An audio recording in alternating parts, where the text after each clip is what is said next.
गोटे जंगल रे एक माँ चढ़ई तार दुई छुआ सह रहूला। से जोता सिलेईर काम करुथिला। अरे चढ़ी मु काली मो भाणीजीर बाहागर जाइथिली। देख ना मो जोताटा केमिति छिड़ी जाइछि। तू याको ठीक करि पारिबु? हाँ हाँ मिट्टी भौणी मु तुम जोता ठीक करिदेबी। तुमे काली आस तुम जोता नहीं जीव। अच्छा ठीक अछि एई जोता ने मु काली सकाळे आसीबी।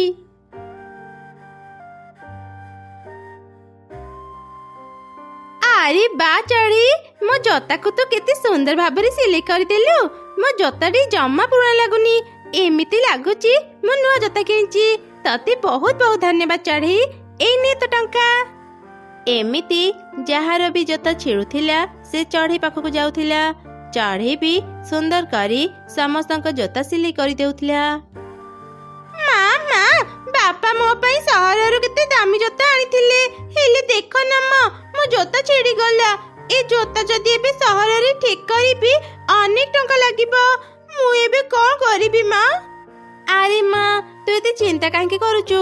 आम जंगल रे चढ़ी बहुत सुंदर करी जोता सिलाई करि पारे। से बहुत कम टंका रे तो जोता ठीक करि देबो।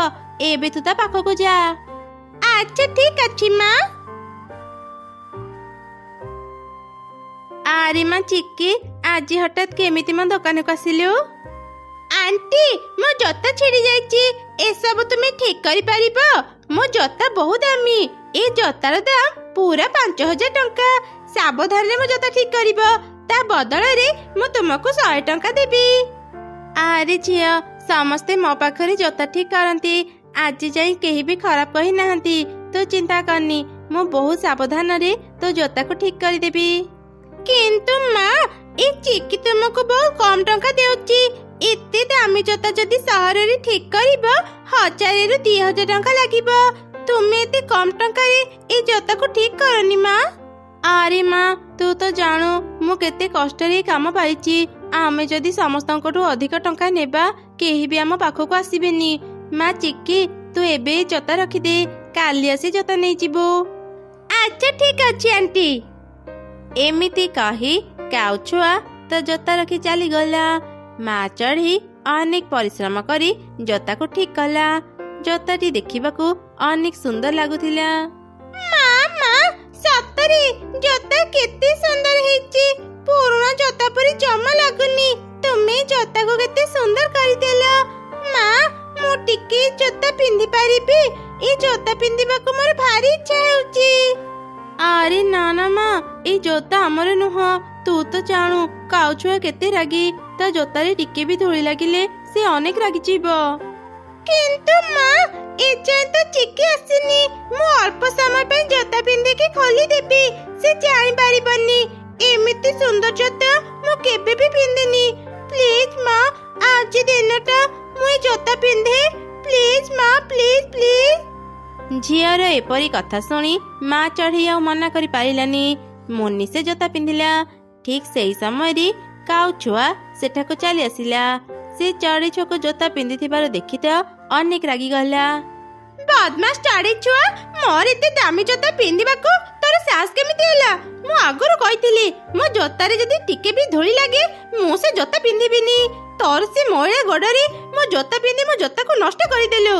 मु से जोता को पिंधिबिनी। मते मो जोता रे टंका दियो नहले एमिति को नुआ जोता दियो। मु तम माने को 2 दिन समय देउची। मते जदी क्षतिपूरण न देबा मु मो बापा मां को कहि तम माने को जंगल रे बाहर करि देबी। एमिति कहि काउछुआ सेठारु चली गला। ता कथा सुनी समस्ते चिंता रे पड़ी गले। ए सब कोन हेई गला? एते टंका मु एबे कोठु पाइबी? मुन्नी ए सब तो पई हेची। तू जदी जिद करि नथांतु से चिक्की आजी मां को एमिति अपमान देई नथांता। मते क्षमा करि दिया मां। मु जानि नथिली एमिति हेई जिबा। तू आउ कान्नी जहा हेबार तो हेई गला। तमे मानी घरे थाओ। पाख जंगल रे मेला पड़ीची। मु एबे सेठाको जाउची। सेठी जदी किछि जोता सिलाई पारिबी अल्प किछि हेले टंका पाइचिबी। तापरे माँ चढ़ी निज जिनिस पत्र धरी मेला को गला। आउ सेठी दुकान खोली ग्राहक को अपेक्षा कला। सेपटी घरे माँ जोता सिलाई करी बहुत कम टंका पाइबे। ଆରେ ଭଉଣୀ, ଆମ ଆମ୍ବ ଗଛର ସବୁ ଆମ୍ବ ପାଚି ଗଲାଣି। ଚାଲେ ଆମେ କିଛି ପାଚିଲା ଆମ୍ବ ପାରି ବିକ୍ରି କରିବା। କିଛି ଟଙ୍କା ପାଇଲେ ଆମେ ମାକୁ ସାହାଯ୍ୟ କରିପାରିବା। ଠିକ ଅଛି ଦିଦି, ତୁ ଯାହା କହିବୁ ମୁଁ ସବୁ କରିବି। ମା ମୋ ପାଇଁ ଅନେକ କଷ୍ଟ ପାଇଲେଣି। ଏମିତି କଥା ହେଇ ଦୁଇ ଭଉଣୀ କିଛି ପାଚିଲା ଆମ୍ବ ପାରିଲେ, ଆଉ ସେସବୁ ନେଇ ବଜାରରେ ବିକ୍ରି କଲେ। ତାଙ୍କ ଆମ୍ବ ମିଠା ହେଇଥିବାରୁ ସେଦିନ ତାଙ୍କର ସବୁ ଆମ୍ବ ବିକ୍ରି ହେଇଗଲା। ଦୁଇ ଭଉଣୀ ଖୁସି ମନରେ ଟଙ୍କା ଧରି ଘରକୁ ଫେରୁଥିଲେ। ସେମାନେ ରାସ୍ତା ଭୁଲି ଯାଇ ଅନ୍ୟ ଏକ ରାସ୍ତାରେ ଚାଲିଗଲେ। ଦିଦି, ଏଇଟା ତ ଆମ ଘର ରାସ୍ତା ନୁହଁ। ଆମେ କଣ ଭୁଲ ରାସ୍ତାରେ ଚାଲି ଆସିଲେ? ହଁ ରେ ଭଉଣୀ, ମତେ ବି ସେମିତି ଲାଗୁଛି। ସନ୍ଧ୍ୟା ହେବା ଆଗରୁ ଆମେ ଯଦି ଘରକୁ ନ ଫେରିବା, ମା ଆମ ପାଇଁ ଚିନ୍ତା କରିବେ। ଚାଲେ ଆଉ ଗୋଟେ ରାସ୍ତା ଖୋଜିବା। ଦିଦି, ସେପଟେ ଦେଖେ, ସେ ଆମ୍ବ ଗଛରେ କେତେ ବଡ ବଡ ଆମ୍ବ ଫଳିଛି। ଏତେ ବଡ ବଡ ପାଚିଲା ଆମ୍ବ ଦେଖି ଲାଗୁଛି ଏସବୁ ଖାଇବାକୁ ବି ଅନେକ ସ୍ୱାଦିଷ୍ଟ ହେଇଥିବ। ଆରେ ଭଉଣୀ, ଚାଲେ ଏ ଗଛରୁ ଆମେ କିଛି ପାଚିଲା ଆମ୍ବ ପାରି ଘରକୁ ନେଇଯିବା। କାଲି ସକାଳେ ସେସବୁ ବିକ୍ରି କରିବା। ତାପରେ ଦୁଇ ଭଉଣୀ ଯେମିତି ଆମ୍ବ ପାଳିବାକୁ ଗଲେ, ହଠାତ୍ ଗୋଟେ ଆମ୍ବଟି କଥା କହିଲା। ନା ନା, ଆମ୍ବ ପାଳନି, ମତେ ଭାରି କଷ୍ଟ ହେବ। କିଏ କଥା କହୁଛ? ସାମ୍ନାକୁ ଆସ। ମୁଁ ଆମ୍ବ କଥା କହୁଛି। ଗୋଟେ ଯାଦୁଘର ମତେ ଆମ୍ବ କରି ଏଠି ବନ୍ଦୀ କରିଦେଇଛି। ପ୍ରକୃତରେ ମୁଁ ଜଣେ ପରୀ। କଣ ହେଲା? ତୁମେ ଜଣେ ପରୀ? ହେଲେ ପରୀ, ତୁମେ ତ ଯାଦୁ ଶକ୍ତି ଜାଣିଛ। ନିଜ ଯାଦୁ ଶକ୍ତିରେ ଏ ଆମ୍ବ ଗଛରୁ ମୁକ୍ତ ହେଇଯାଅ। ମୋ ପାଖରେ ସେତିକି ଶକ୍ତି ନାହିଁ। ମୁଁ ଏ ଅଭିଶାପରୁ ମୁକ୍ତ ହେଇପାରିବିନି। ମୋ ଗଛ ଭିତରେ ଏକ ବଗିଚା ଅଛି। ସେଇ ବଗିଚାରେ ମୋ ଝିଅ ଫୁଲ ହେଇଅଛି। ଆଗ ମୋ ଝିଅ ମୁକ୍ତ ହେଲେ ଯାଇ ମୁଁ ବି ମୁକ୍ତ ହେଇପାରିବି। କଣ ତମେ ମାନେ ମତେ ସାହାଯ୍ୟ କରିପାରିବ? ଆମ ମା କୁହନ୍ତି, କେହି ଯଦି ବିପଦରେ ପଡିଥାଏ ତାକୁ ସାହାଯ୍ୟ କରିବା ପାଇଁ। କୁହ ପରୀ, ଆମେ ତୁମକୁ କେମିତି ସାହାଯ୍ୟ କରିପାରିବୁ? ମୋ ଗଛ ଭିତରେ ଯେଉଁ ବଗିଚା ଅଛି, ତମେ ମାନେ ସେଠାକୁ ଯାଇ ମୋ ଝିଅ ଯୋଉ ଫୁଲ ରୂପରେ ଅଛି ତାକୁ ଖୋଜି ଯଦି ତୋଳି ପାରିବ, ମୋ ଝିଅ ମୁକ୍ତ ହେଇଯିବ। ସେ ମୁକ୍ତ ହେଲେ ଯାଇ ମତେ ଏଇ ଗଛରୁ ମୁକ୍ତ କରିପାରିବ। ହେଲେ ଗୋଟେ କଥା ମନେ ରଖିବ, ତମେ ମାନେ କେବଳ ଗୋଟେ ହିଁ ଫୁଲ ତୋଳି ପାରିବ, ତାଠୁ ଅଧିକ ନୁହଁ, ନହେଲେ ତମ ମାନଙ୍କର କ୍ଷତି ହେବ। ମୁଁ ଏବେ କବାଟ ଖୋଲି ଦେଉଛି, ତମେ ମାନେ ସେଠାକୁ ଯାଅ। ଏମିତି କହି ଗଛ କବାଟ ଖୋଲିଦେଲା। ଦୁଇ ଭଉଣୀ ସେ ଭିତରକୁ ଗଲେ। ଭିତରକୁ ଯାଉ ଯାଉ ହଠାତ୍ ବର୍ଷା ଆରମ୍ଭ ହେଇଗଲା।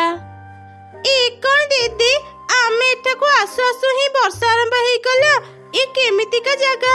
ଏବେ କଣ କରିବା ଦିଦି? ଆରେ ଭଉଣୀ, ଦେଖେ ସେଠି ଗୋଟେ ବଡ ଗଛ ଅଛି। ଚାଲ ତ ତଳକୁ ଯିବା। ଏ କଣ ଦିଦି, ଏଠି ତ କେତେ ବଡ ଗୋଟେ ଫୁଲ ବଗିଚା ଅଛି।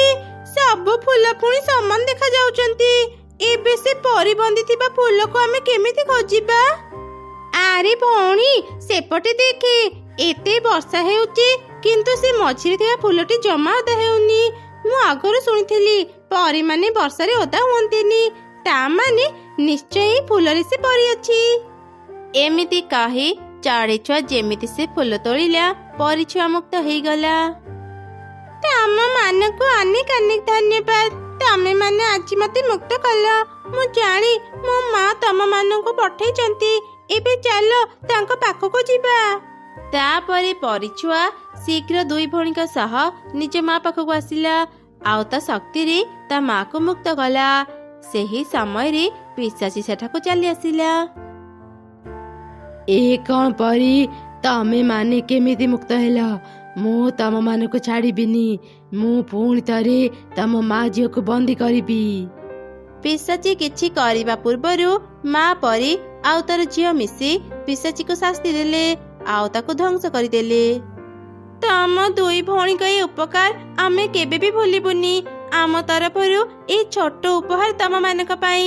ଏ ଯାଦୁର ଜୋତା ନିଅ। ଏ ଜୋତା ପିନ୍ଧି ତମେ ମାନେ ଯୋଉଠିକି ଚାହିଁବ ସେଠାକୁ ଯାଇପାରିବ। ତା ସହ ଏ ଜୋତାକୁ ତମେ ମାନେ ଯାହା ମାଗିବ ସେ ତମ ମାନଙ୍କୁ ସବୁ ଦେବ। ତୁମେ ସତ କହୁଛ ପରୀ, ଏବେ ଆମେ ଆମ ମାର ଚିନ୍ତା ଦୂର କରିପାରିବୁ।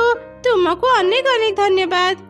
ତାପରେ ଦୁଇ ଛୁଆ ଯାଦୁର ଜୋତା ସାହାଯ୍ୟରେ ନିଜ ଘରକୁ ଗଲେ। ଆଉ ତାଙ୍କ ମାକୁ ସବୁ ଘଟଣା କହିଲେ। ଜାଦୁର ଜୋତା ଆମକୁ 5,000 ଟଙ୍କା ଦିଅ, ଆଉ ତା ସହ କିଛି ନୂଆ ଡିଜାଇନର ଜୋତା ବି ଦିଅ। ଜାଦୁର ଜୋତା ସେମାନଙ୍କୁ ଟଙ୍କା ସହ ଅନେକ ପ୍ରକାରର ଜୋତା ବି ଦେଲା। ଏସବୁ ଦେଖି ମା ଛୁଆ ଖୁବ୍ ଖୁସି ହେଇଗଲେ। ସେତେବେଳେ କାଉ ଛୁଆ ସେଠାକୁ ଆସିଲା। ଆରେ ଚିକି, ଏଇ ନେ ତ ଜୋତାର ପୁରା ଟଙ୍କା। ଏବେ ଆଉ ଦିନେ ବି ଆମ ମାଙ୍କ ବିଷୟରେ କିଛି ବି କହିବୁନି, ବୁଝିଲୁ? ମୋର ଏଇ ଟଙ୍କା ଦରକାର ନାହିଁ। ତୁମ ପାଖରେ କେତେ ସୁନ୍ଦର ସୁନ୍ଦର ଜୋତା ଅଛି, ମତେ ସେଥିରୁ ଗୋଟେ ଦିଅ। ଏବେ ଆମ ମା ଆଉ କମ ଟଙ୍କାରେ ଜୋତା ବିକ୍ରି କରିବେନି। ତୁ ଯଦି ଜୋତା ନେବୁ ଏବେ ହିଁ 10,000 ଟଙ୍କା ଦେ। ଏମିତି ଶୁଣି କାଉ ଛୁଆ ଟଙ୍କା ଦେଇ ସେ ଜୋତା କିଣିଲା। ମା ଚଢ଼ି ଜଙ୍ଗଲରେ ଏକ ବଡ଼ ଦୋକାନ ଦେଇ ସୁନ୍ଦର ସୁନ୍ଦର ଜୋତା ବିକ୍ରି କଲା। ଅନେକ ଚଢ଼ି ତା ପାଖରୁ ଜୋତା କିଣି ନେଉଥିଲେ। ଏମିତି ସେମାନେ ଖୁସିରେ ରହିଲେ।